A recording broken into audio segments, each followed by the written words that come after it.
And Mr. Yadav, that could actually work for your political party, because then whatever the anti-incumbency that was attached possibly to your governance in the state of Bihar completely gets eclipsed in this very, very polarizing battle. No, Preeti, fortunately, we as an organization, as a political party, do not rely on the flaws of the opposition. The opposition is living in a bubble. We are doing our work. It is for them to pop their bubble, come out of that. They think the entire nucleus is a vote campaign, vote adhikar. They are free to do whatever they feel like. The people are very distant from what the opposition says, what the opposition feels. Had the opposition been capable of understanding the pulse of the people, understanding what the people really feel and want, I think things would have been very different. When it comes down to the NDA, to Bharatiya Janata Party, we are a very different political party which has very grassroots penetration, which works for the people, understand the people's aspirations, and work for them. We are one party which are going to fight this election on the work that we have done. 1.5 crore households have been electrified in the NDA regime. What Bihar was, how many riots used to happen in Bihar, what kind of law and order situation was there in Bihar, what kind of gundagardi was there in Bihar, is all gone away. Today, Bihar is a very different state of what it used to be under in the Jangal Raj. We have defeated poverty in the country, but the maximum beneficiary, almost 3.75 crore people who have come out of poverty, come from Bihar. Now, these are few things that people feel. It is an impact on their lives. It is what has impacted their day-to-day routine, and this is what people vote for. Now, Rahul Gandhi, the Tejasvi Yadav, all these parties who live in a bubble, who think, oh, we are above law, we are the great people who can say what to us, we will do a yatra, we will do a campaign, we will raise whatever issue we like. They do not resonate with what people think. They are doing what they are doing. They are targeting and hampering the democratic feather of this country. They are targeting the constitutional bodies for their own electronic gains, the electoral gains. But the people know that it is the frustration of multiple defeats, frustration of no vision that is making them do so. The NDA is confident on winning on merits on the development that we have done. All right, Mahima Singh, with what Ajit Jha was taking off from there, it does seem that you are risking way too much by constantly, at least, you can fight the battle of vote adhikar on the sidelines, but not speaking of the issues that really matter to the youth of Bihar could be problematic. Primarily, if you hark back to the last elections, what made the Gathbandhan and RJD do as well as it did, it came from the fact that Tejasvi was uninterrupted when it went down to asking for jobs and promising jobs. He understood that was a raw nerve where the youth of Bihar was concerned. He tapped into it and it paid rich political dividends.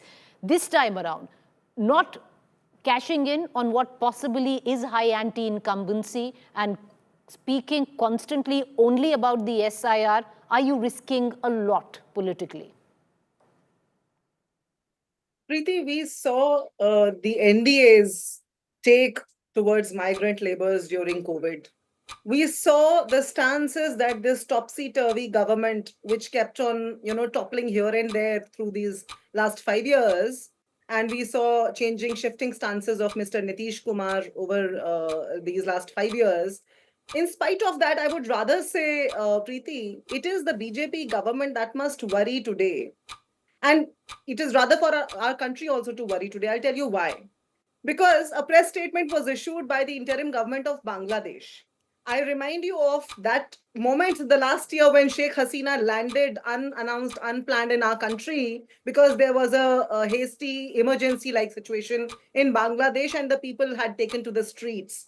Now, it's been 1 year and she's still here. I am talking about the Ghuspaitiya jibe, and I'm talking about why it is so important to do what we are doing on the streets of Bihar today, because Sheikh Hasina continues to be here. Press statement by interim government of Bangladesh says that Awami League, Sheikh Hasina's party, is opening offices in India. And this is a statement issued by Mr. Randhir Jaiswal, who says that the government of India is not aware of any anti-Bangladesh activities. So this is a not aware government. This is an unaware government, which had not the slightest of the idea when the last year instance happened, which doesn't have the slightest of idea now what is happening across the country.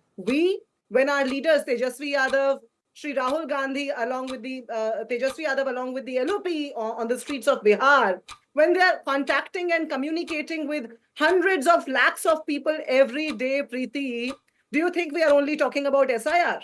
I think the BJP has much to worry because we are right there on the streets. Their Ghuspetiya jibe, we know what happened to that in Jharkhand. When Himanta Biswa Sarma went to Jharkhand and sent Ghuspetiye, Jharkhand is still with India. But NDA is set to lose. All right, ma'am, your time is up. I'm going to give all three of you just 2 minutes each. Ajit Kumar Jha, the fact is, especially before an election, the run-up to it is crucial for all political parties, be it the opposition or incumbent. To peak too early, to not peak at the right time is something that has been debated ad nauseum in newsrooms. How do you see things go ahead for both the mahagathbandhan and the NDA? See, Preeti, all over the world, that political party wins the election most of the time, which defines the agenda of the election.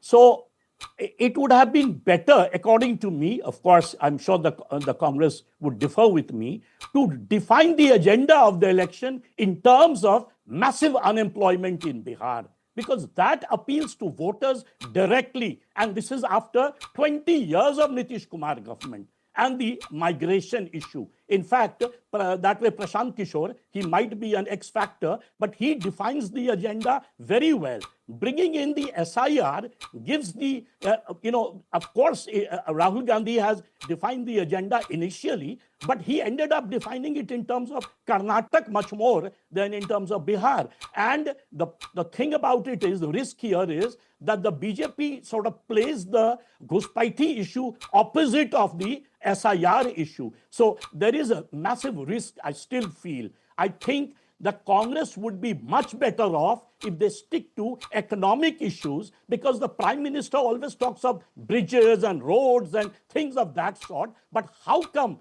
Bihar is still at the bottom of the heap after 20 years? Number one, why no special package for Bihar, despite the fact that since the time the state was created, that was the popular demand across the country? All these issues the voter would be talking about. And the Congress should be, basically making its agenda on those popular issues. I'm not saying SIR is not an important issue, but technically the battle of SIR is won. Rahul Gandhi actually devastated the election commission, and the Supreme Court helped him. So the election commission has taken a back step. So it is important right now to intervene and come out with issues like why Mithilanchal is the poorest zone in the world, why Simanchal has such high density of population, and no sort of special package. That would help the mahagathbandhan much more, and 20 years of anti-incumbent. Well, the NDA is looking at issues like that. They are talking of why Simanchal has a burgeoning population which is far more than the rest of Bihar. But they're using it into the other context of Ghuspetiye. But that is just one of the angles of it all. But